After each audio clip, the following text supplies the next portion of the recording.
Saudi আরবের রিয়াদে একটি sofa কারখানায় ভয়াবহ অগ্নিকাণ্ডে ১৬ বাংলাদেশি প্রবাসী কর্মী নিহত হয়েছেন। রোববার স্থানীয় সময় দুপুর ২টার দিকে রিয়াদের শিফা থানাধীন মুসা সানাইয়া শিল্প এলাকায় এ দুর্ঘটনা ঘটে। আগুনে পুড়ে যাওয়ায় মরদেহগুলো শনাক্ত করা কঠিন হয়ে পড়েছে বলে জানিয়েছে প্রবাসী কল্যাণ ও বৈদেশিক কর্মসংস্থান মন্ত্রণালয়। রিয়াদে বাংলাদেশ দূতাবাসের কর্মকর্তারা ঘটনাস্থলে গিয়ে স্থানীয় কর্তৃপক্ষের সঙ্গে সমন্বয় করে নিহতদের পরিচয় শনাক্তের কাজ করছেন।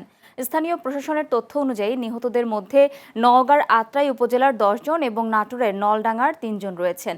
এ ঘটনায় নেমে এসেছে শোকের ছায়া। স্বজনদের আহাজারিতে ভারী হয়ে উঠেছে গ্রামের পরিবেশ। দুর্ঘটনার পর থেকেই বাংলাদেশ দূতাবাস ও সৌদি কর্তৃপক্ষের সঙ্গে সার্বক্ষণিক যোগাযোগ রাখছে প্রবাসী কল্যাণ মন্ত্রণালয়। নিহতদের মরদেহ দ্রুত দেশে ফিরিয়ে আনার উদ্যোগের পাশাপাশি শোক সন্তপ্ত পরিবারগুলোকে ক্ষতিপূরণ ও প্রয়োজনীয় সরকারি সহায়তা দেওয়ার আশ্বাস দেওয়া হয়েছে। ফাটায় দেওয়ার ব্যবস্থা করো বাবা, আমরা দেখবো বাবা, খুশে মোটামুটি দেবো বাবা। দেখেন বাবা, তোমারও অনুরোধ করেছি বাবা, নষ্ট নাই দাও বাবা। তোরা বাড়ির সব পরে মরছো, ফোন ধরিস না, ফোন পরে দিসনি, এইটুকুই কথা কইছে। আর ভিডিও কল দিছে একবার, মানে ওই 1টার দিকে 1:35 ভয়েস করছে।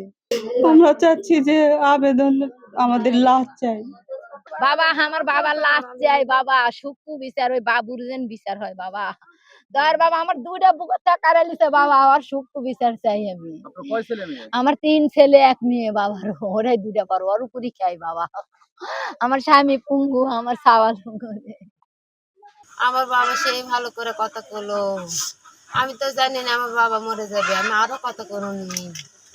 আমার বাবা, আমার সন্ধ্যা লেগে আমার সরকার আমার বুকে ছুঁড়ে দিয়েছে বুড়া লাশি।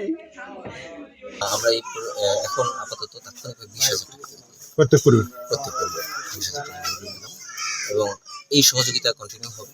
আমরা তাদের এই ঘরের অবস্থা, যে অবস্থা দেখলাম, এতেও যদি সহযোগিতার প্রয়োজন হয় ঘরের বিষয়ে, আমরা সেটাও ইনশাল্লাহ যথাযথ কর্তৃপক্ষ বরাবর আমরা ব্যবস্থা নেওয়ার জন্য আমরা চেষ্টা নেব এবং আমরাও স্থানীয়ভাবে সেটাকে ব্যবস্থা নেওয়ার চেষ্টা করব।